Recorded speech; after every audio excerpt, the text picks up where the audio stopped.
good morning, good afternoon, or good evening. It's the Audrey Wiggins Show. Audrey, I know you have health care coverage and are not affected by the Affordable Care Act. For now. I was thinking about entrepreneurs and how they may be affected. Rich, you're absolutely right. For now, I'm not affected, but once I become an entrepreneur again, full time that is, I will definitely need to be concerned.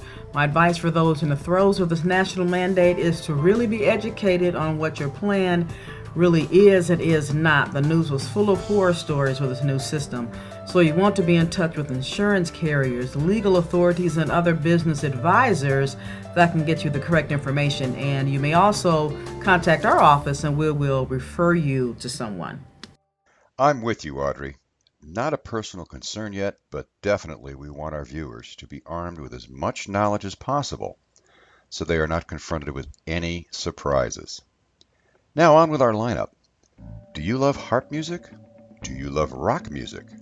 Well, you get both with artist Kristy Kline, who also happened to be recognized as one of Cleveland's most interesting people. Next, Dr. Kwaku Woods. While he entertains, he also educates, thus, edutainment. His program, the Trivalent Understanding. To quote Dr. Woods, most know that human beings are composed of three parts: a spirit, a mind, and a body. Finally, do you like roller skating? Mr. Maurice Cooke does, also known as the Hollywood Dazzler. He is nationally known for his skate dancing and his phenomenal characterizations. At over 70, he's still skating. Wow, Rich. And I thought Mike was a hit. This is a great lineup. Speaking of Mike, here he is. Man, Junior, the world was going to come to an end. I didn't believe that. Did y'all believe that? No. I didn't believe none of that. But I didn't pay my bills for that month either, though. I just want to let y'all know that. Bill collectors called me talking about, Mr. Jones, you a month behind. Well, I thought the world was going to end, so I ain't going to pay you. Well, when you going to make a payment? Next month, if we still around. All right. You got me messed up. If I'm a die, I'm down with all my money on me.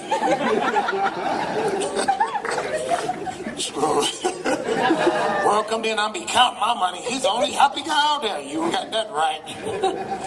I work too hard for my money, yes.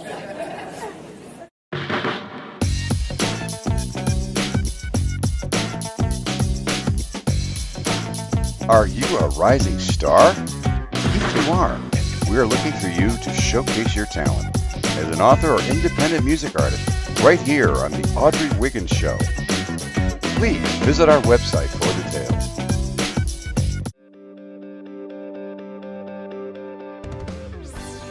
Fax machines are costly and, face it, a bit impractical when you're on the go.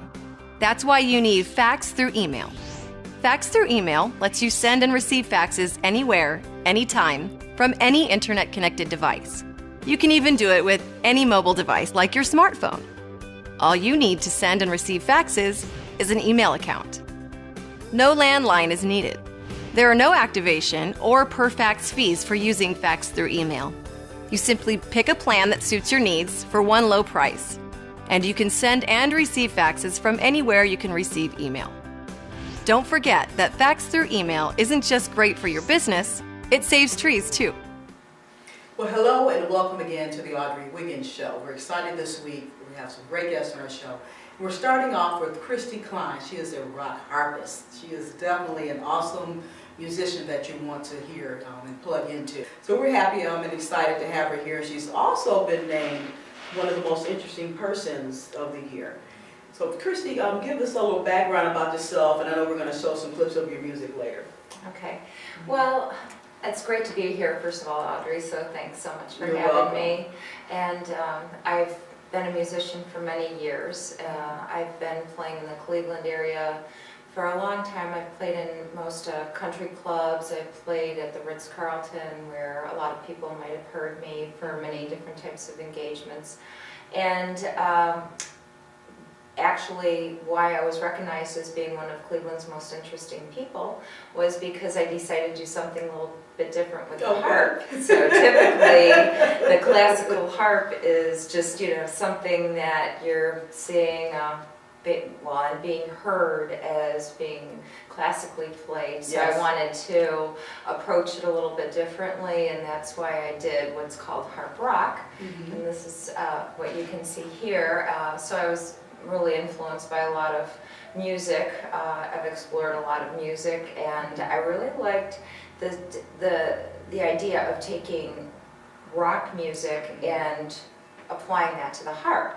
So after I was really working with the concert grand harp for so many years, I decided I wanted to experiment with an electric harp, and it's been a real process, but it's the touch or the feel different, or exactly. So there's a lot with that, and it's alarming because I thought it would be a snap to go from this concert grand harp where you have pedals on the bottom, and it seems so much more complicated, but the end result was it's actually equal. So it's almost like learning a whole new instrument. So wow. Yeah. Okay. Well, that's fantastic. Now, I've listened to your music and watched you play. It is really exciting to watch you and you hear the different tones. Yes, you're welcome.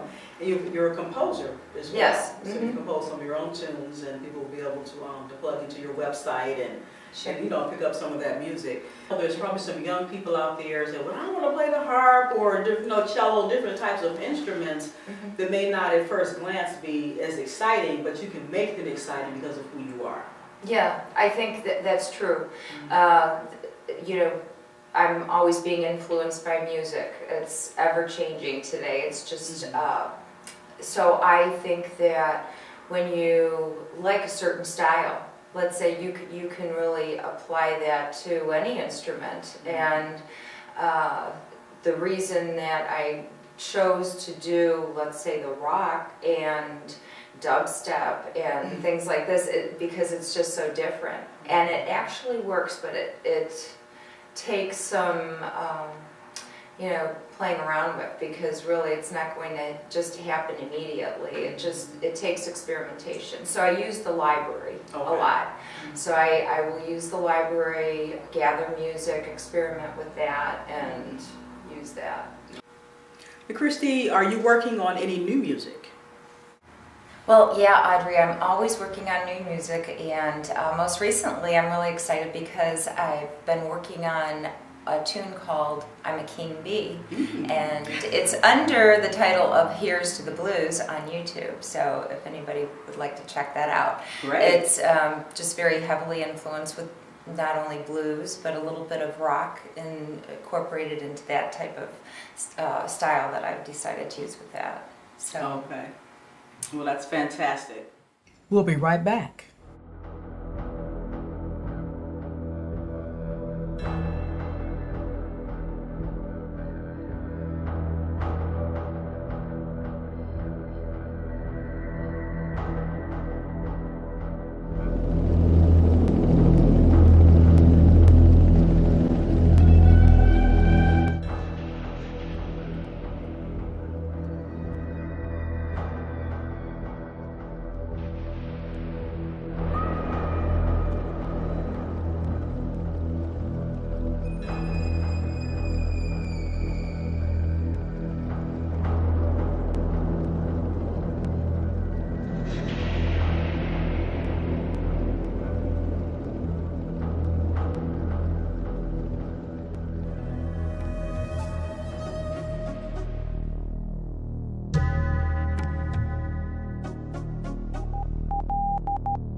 One of the most fundamental parts of doing business on the web is keeping your customers' information safe.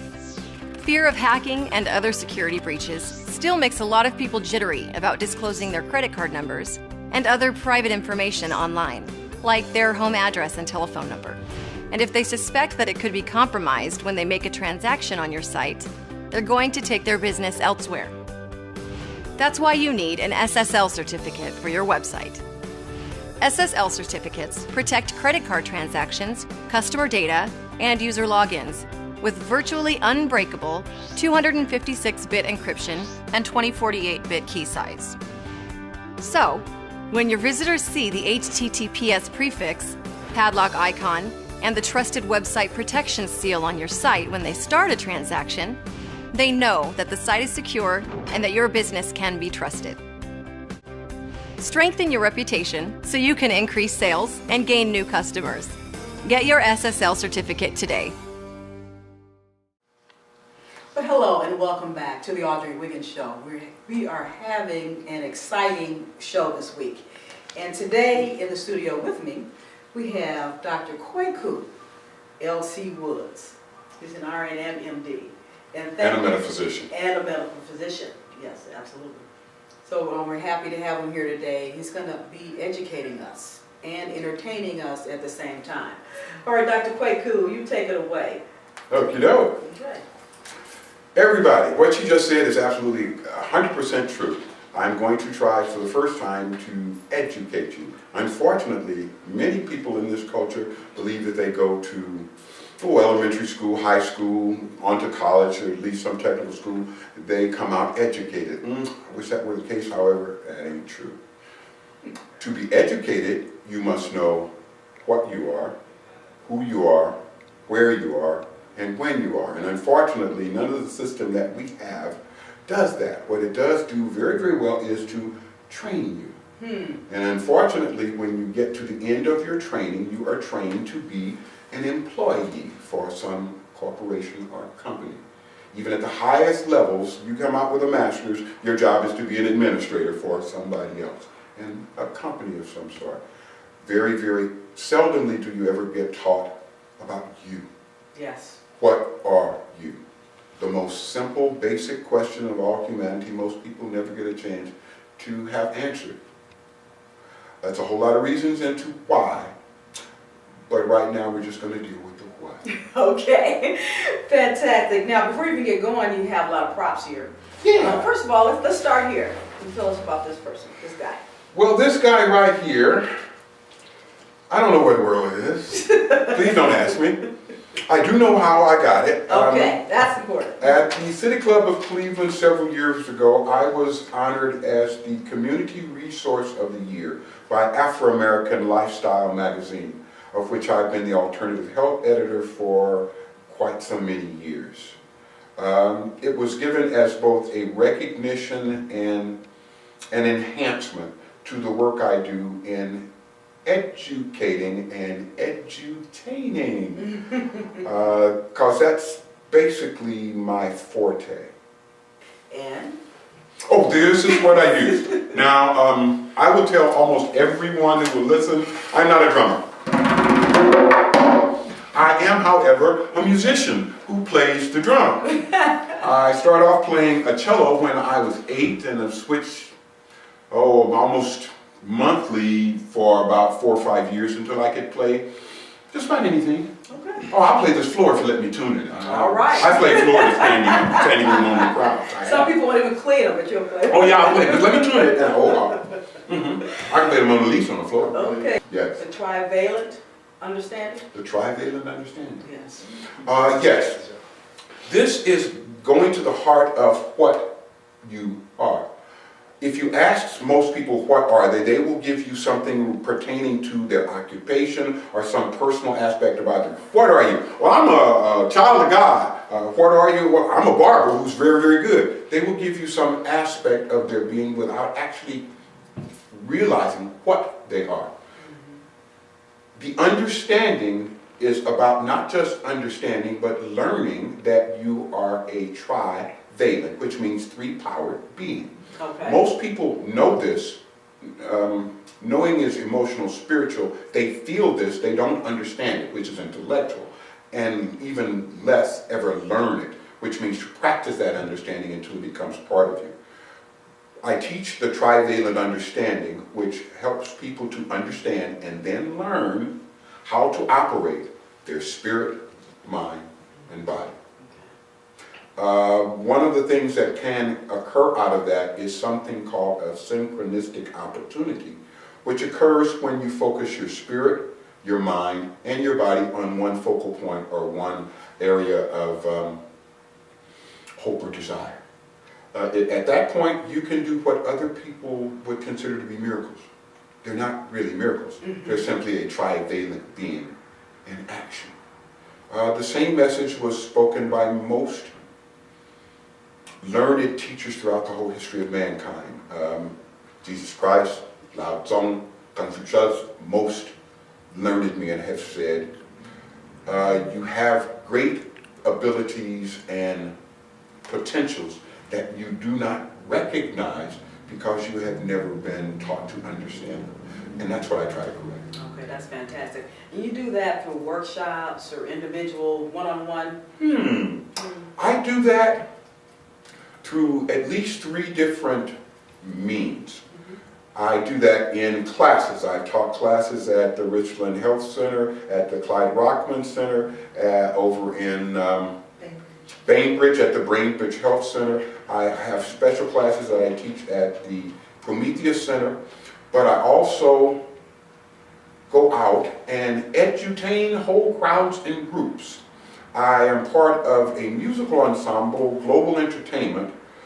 We feature acts such as Humble G and the Afropeans and O.G. Shankster, and we actually teach the Trivalent understanding through music. We will give you songs that have trivalent themes. We will give you poetry. We'll give you comedy. We will give you psychodrama, which is really just acting. Okay. That all have as its basis some of the trivalent understanding. It teaches you about what you are, who you are, where you are, and when you are. I also write. I write trivalent pamphlets. 10 Lost Principles of Learning. Okay. And my trivalent novel, which... Yes, we do want to get to that. Definitely. The trivalent novel is called The Blessings of Slavery. Now, you know, that's a controversial title. Yes, yes it is. You think it was meant to be that way? Yes, I think so. Well, yes and no. Believe it or not, The Blessings of Slavery is an adventure story written for American audience. And because of that, it is full of sex and violence. It's just been added to the Cleveland Public Library list, but it also gives you examples of trivalent beings in action. It teaches you what the trivalent understanding is, and it gives you some examples of dealing with life trivalently versus dealing without using your spirit, mind, and body. I really do believe we have everything we need inside of us, but like I said, we don't know how to tap into that or to use the powers, that we have. That is my ultimate. Now, how do we lose that, Dr. Well, believe it or not, in ancient Kemet, I'll be using a lot of strange words. I speak about 8 languages, and I sometimes mix them up in the English. Kemet is the place that Europeans call Egypt. They understood the trivalent understanding, and they taught it. They taught it in the what's called the Egyptian schools of mystery. They taught you how to use your spirit. They taught you how to use your mind. They taught you how to use your body. They didn't call it a spirit, mind, and body, though. They called your body a ba. They called your mind a ka. They called your spirit a pato, a yang, or vom, depending on what aspect of your spirit you were using. And it was through these understandings that we created things that even today, with all of our modern engineering and technology, we do not understand how this was done, and we cannot duplicate it. Because in the time that has passed since then, we have basically lost the understanding of how those things were done. The Alexandrian library that was burned after Egypt was conquered held more scrolls and books than is now in existence in this world. Think of all the knowledge that was lost. Right. Think of all the types of understandings that we once had as a people that we no longer have and haven't had for the last 10,000 years.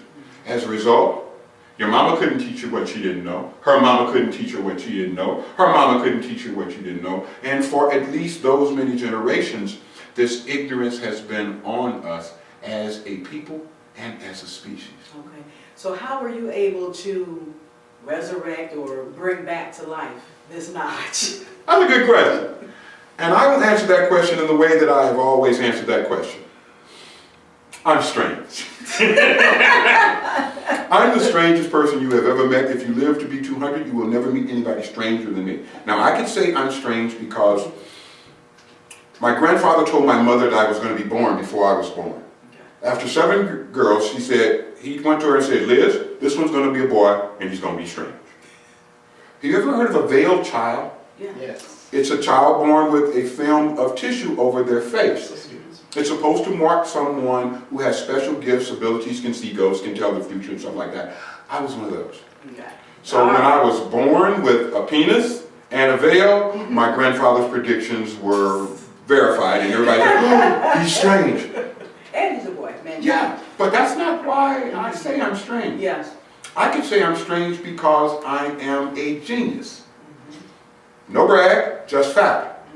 Scared the hell out of my mother when I was 5 years old. St. Louis, where I was born, had just started objective testing, and 3 white men came to my house immediately after we had all taken tests. They had originally come to my house to find out how I had cheated, because they had never heard of anybody who got all the questions correct. But they stopped by the school on the way to my house, and the teachers told them, no, that's just Larry, he's strange. So they came to my house, and again, scared the hell out of my family, because nobody, 3 white men did not come to your house in the ghettos of St. Louis unless you were behind on your insurance payments or you were going to jail. Okay. So they came there to offer me a special education, which my mother, being a very wise woman, turned down and said, no, he's going to go to regular school like all the rest of my children, which I did till I was 15. And then I dropped out of school. I really stopped going to school when I was 14. No, it wasn't no challenge. It was anger and frustration. The specific incident that got me out of school was a teacher trying to teach a subject that I knew more about than she did. And she was very incorrect in a lot of her thinking and a lot of what she was teaching the children. And I tried to say, wait a minute, hold on, that ain't right, that ain't how it went. And she said, well, if you're so smart, why don't you come up here and teach it? I said, well, sit down. And she said, well, no, you go to the principal. I said, no, I'm going home. So I came back with my mother the next day, and she came back with tears in her eyes saying, he wants to leave and go join his father overseas. And she was shocked when they said, let him. Because quite frankly, he's disturbing the class, and we hadn't taught him anything for a long time. Wow. So I dropped out of school. I left this country and went to Southeast Asia, where I stayed until I was 22. Okay. And then I came back to America. I was a high school dropout, but I got a GED. I got a CLEP, which is a college level examination program. You just take tests and they give you credit. So I got a year's worth of college, and I even got a year's worth of Italian, a language I never studied, though I did study Latin when I was younger. And then I got back to this country and earned degrees in biology, psychology, nursing, music, medicine, and I'm working on my second master's in education. That's fantastic. Not bad for a high school dropout. Not bad. Yes. Now this show, again, as we talked off camera, we get 3 guests. It's a little shorter, but you are just so full of knowledge and information that we want to invite you back so you can be on the Make Something Happen.tv show. Okay, that's great. That show, specifically for empowering and inspiring and taking us to another level. I do that. Definitely want to have you there, and we have your website and everything on here, so we can plug into you in any teaching and classes. I saw your website a little earlier. PrometheusReborn.com. Yes. It's a strange place, but it's mine. Okay, you're a strange leader. Thank you so much. Lord bless you, and the ancestors protect you. And I must say, in closing, P-E-A-C-E, commonly spelled peace, not for me. For me, it means proper education always corrects errors. Thank you. Nurture organic skincare, natural beauty for women of all colors and ethnicities. Get yours today at intentionalwellnessgroup.com. Intentionalwellnessgroup.com by Soul Purpose. Body, beauty, style, spirit, enriching and empowering the lives of women of every color. This is your day to shine, your time to win. So raise your cup and drink. Hii coffee ni nzuri sana, kwa hivyo tunatakikana kukunywa, alafu tunasaidia dunia yote, trayendo los tesoros de la tierra a la gente del mundo. Your time to win. Why do the same when you can go? Why do the same when you can go beyond, beyond, beyond? Go beyond.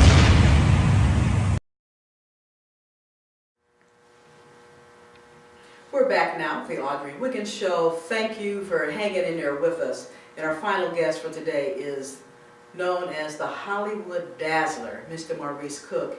And he's a professional roller skater, and he has what he terms extravaganza, so a professional roller skating extravaganza. And Mr. Cooke, thank you for coming here today. You've been roller skating for a long time. Most of us gave up our skates a long time ago. I've scarred up my knees and everything else, but you have actually been able to make a career out of roller skating. Yes. And I might ask you to tell us your age later on the program. You can decide if you want to tell us or not, but the skates have kept you young. I'm not a lady hide that. Okay, tell us about your career, Mr. Cooke. I started skating back as a kid, really in the 50s, 40s. And I didn't get serious with it until I came home from the Army. Okay. And everybody's hollering, oh man, you don't know how good you are. And I'm like, sure. My girlfriend's mother said, Maurice, you gotta try it. Do something. I said, what's wrong with these people? You know? But anyway, I eventually got the word, and I thought about going on doing something. I met Ken Hawkins. He had a road show at WJMO, and his partner was on WABQ. Anyway, the two of them had this road show. The guy told me about it, so I called him up and I said, your road show. And he said, okay, what do? You sing, you dance, you play. I said, oh man, I dance on roller skates. And he said, like, what? He said, what? And started laughing. So I sit there and held the phone. He got through. I said, you through? He said, what? I said, what you laughing at, man? I said, I dance on skates. He said, I never heard of anybody dancing on skates before. I said, well, I do. So he said, okay, come on down and see what you got. So I went down to WJMO and I did the stuff for him and everything. He looked at me and he said, where'd you learn how to do that? I said, to Playmore. Oh, wow. He said, Playmore? I didn't know they taught people to skate. I said, no. I go to the Playmore, but I taught myself to skate. So really? So anyway, I got into the thing there. Me and him started going around to different shows. I was doing shows in hospitals, and out there Blossom Hills with the girls, and everywhere you could think of. I was going all kind of places, and then I got on the Gene Carroll show. Gene liked me, and when I won on the show, he had me come back 12 times as a special on the second part of the show. So tell us about some of the characters that you do, Mr. Cooke. The first character that I put together was, well actually there's bits and skits that I was doing, but the actual pretty one, the proportion altogether that I put together was Bojangles. Okay. I was sitting watching Sammy Davis Jr. and what's his name? Roy, I can't think of the guy's name. The one who It's Not Impossible, Tom Jones. Oh, okay. Oh, yes. And Tom was singing it, and Sam was, portraying it. And I was sitting there looking at that, and it was really nice how they had it set up. And I said, put that on all the skates. Wow. And second one I did was Darth Vader. When I saw Star Wars, I looked at him and I saw he was the main character, unbeknownst like. And I told my partner, I said, man, don't put him on roller skates. They said, Maurice, I said, you laughed at me when I did Sam. I said, what's going on? They said, yeah, but man, that's a little bit too far. So I went and bought all the stuff that I needed to get outfit together. I had this girl that sewed basics together, and I made the belt and everything, got the helmet and everything, put it all together and everything. And when I started doing it, and everybody was tripping on it, like, wow! Star Wars only had been out about a year. And you were already on it. Right on top of it. That's And fantastic. They was having a fit over it. too. That's awesome. But what are some of the other events or groups that you opened up for? Oh, You got some pictures there? no, but I got, you got them on your a lot of names. Yeah, a lot of names here. Okay, so we'll just run down this list. Marla Gibbs, Bobby Goldsboro, Chuck Davis, Sam and Dave, the Lockers from Soul Train, Patti LaBelle and the Bluebells, Major Lance. This is fantastic. Temptations, Ike and Tina Turner, Dionne Warwick, oh wow, the Coasters, Martha Vandellas, New Edition. This is just fantastic. I mean, this list goes on and on. Lou Ragland, I think we had talked about him on the phone with you. I saw it on your website. Bobby Blue Bland and Tyrone Davis. I mean, just the Miracles. Sugar Ray, all right. And I didn't even say all of them. You have quite an extensive celebrity list I on don't here. got all of them. There's probably some more. Absolutely. Well, you brought your tools with you, your roller skates, so we can model these skates here. How many sets of skates do you go through a year or a season? Believe it or not, I only use one here. Okay, that's fantastic. That's fantastic. We've got these here, and we brought some costumes with you. What are these costumes for? We have the blue. What is that one? The blue shirt is just something I put on with all the rest of them. Okay. Change them up and everything else. This one I use it for. Sometimes I do my whoops. Sometimes I do the rope and ball in this. Okay. And also do. It just depends. I change up a lot of times. Okay. And this is when I do Michael Jackson's Billie Jean. Let's see. Yeah, see, but have a seat back down. I would say probably Michael Jackson's probably a favorite for all of us. This is a nice sparkle outfit here. It has the pants. And you have some pictures as well that you brought. When Michael died that Friday, Rock and Roll Hall of Fame called me up and wanted me to do a salute to him on Sunday. So I went out Sunday morning and I did a salute to him, and I had it on all the papers and all the papers on here. It was also shown on CNN. Okay. This is awesome. We're gonna make sure we get a close up of this and use it as a cutaway. Put that in. You look great. You look absolutely wonderful. These here pictures here, when I was in the movie Skate Town USA, they cut it out. I asked them, really, I said, what was happening with that? I asked the director. He said, Maurice, you were a little bit too strong for the rest of the skaters. Wow. This is awesome. Yes, we're definitely going to use some of these. These are great. I know I'm just putting them here right in front of the camera, but we're going to have to absolutely just give them their own little space. So you're going up and down those steps, how they scared them. Okay, well, that's fantastic. What do you have coming up that you're going to be doing? Well, I just got picked up by the Kinsman Jazz Band. Okay. We've done 2 shows together already.